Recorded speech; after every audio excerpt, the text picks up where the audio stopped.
మన ప్రభు అయిన యేసుక్రీస్తు నామములో మీ అందరికీ శుభములు తెలియజేయచ్చు ఉన్నాను. నిర్గమకాండము 2వ అధ్యాయము 23వ వచనము. వారు పెట్టిన మొర దేవుని యొద్దకు చేరెను. ప్రియ దైవజనమా, నిర్గమకాండం బైబిల్ స్టడీలో భాగముగా 2వ అధ్యాయమును మనము ధ్యానిస్తూ ఉన్నాము. ఇశ్రాయేలీయులు తాము అనుభవిస్తున్న శ్రమలను బట్టి, వారు ఎదుర్కొంటున్న హింసను బట్టి పెట్టిన మొర దేవుని యొద్దకు చేరినది అని ఈ భాగములో చూస్తూ ఉన్నాము. మన జీవితాల్లో కూడా ఆయా సందర్భాలలో దేవునికి మొరపెడుతూ ఉంటాము.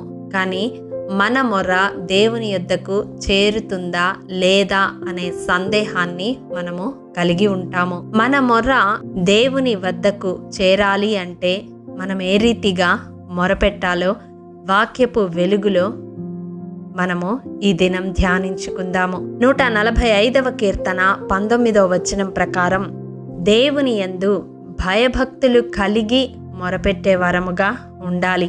లూకా సువార్త 18వ అధ్యాయము 7వ వచనం ప్రకారం దీవా రాత్రులు మొరపెట్టే వరముగా ఉండాలి.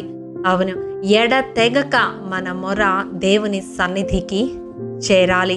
మూడవదిగా 3వ కీర్తన 4వ వచనం ప్రకారం ఎలుగెత్తి దేవునికి మొరపెట్టే వరముగా ఉండాలి.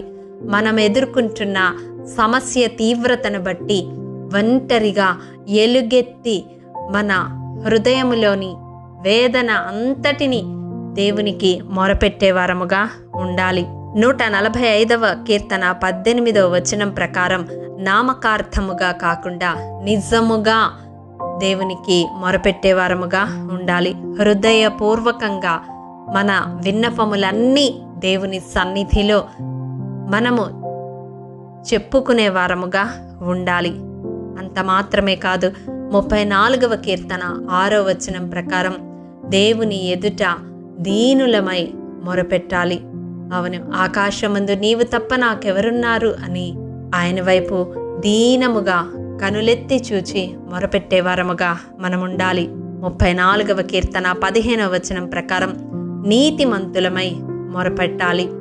ప్రియ దైవజనమా, మన జీవితాలలో క్రీస్తును సొంత రక్షకునిగా అంగీకరించి ఆయన రక్తము ద్వారా విమోచించబడి నీతిమంతులముగా తీర్చిదిద్దబడి దత్తపుత్రత్వాన్ని పొంది మనము మొరపెడితే తప్పక మన మొర దేవుని వద్దకు చేరుతుంది.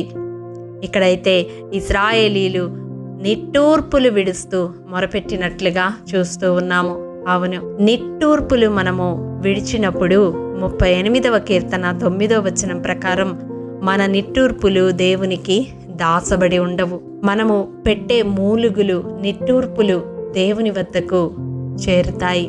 కాబట్టి ఏ రీతిగా దేవునికి మొరపెడితే మన మొర దేవుని యొద్దకు చేరుతుందో ఈ దినం దేవుడు మనకు బయలుపరిచి ఉన్నాడు.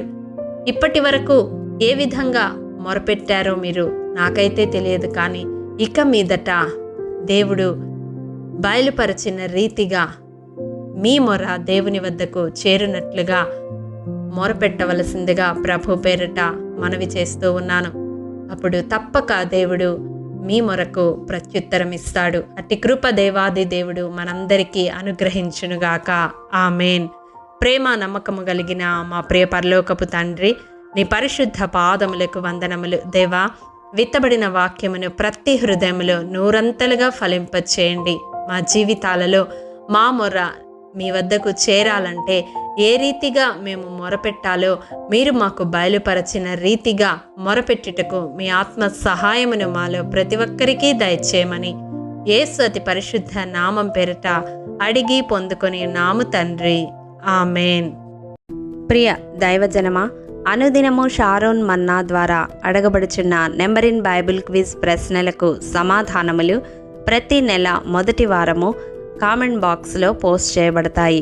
కాబట్టి గమనించి మీకు తెలియని ప్రశ్నలకు సమాధానములు తెలుసుకొనగలరని ప్రభు పేరట మనవి చేయుచూ ఉన్నాము.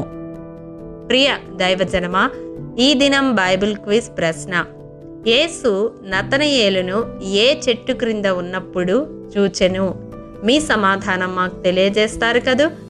ప్రియ దైవజనమా, ఈ దినము జన్మదినము, వివాహ దినము జరుపుకుంటున్న వారికి షారోన్ గ్రూప్ తరపున హృదయపూర్వక శుభాకాంక్షలు తెలియజేయుచూ ఉన్నాము.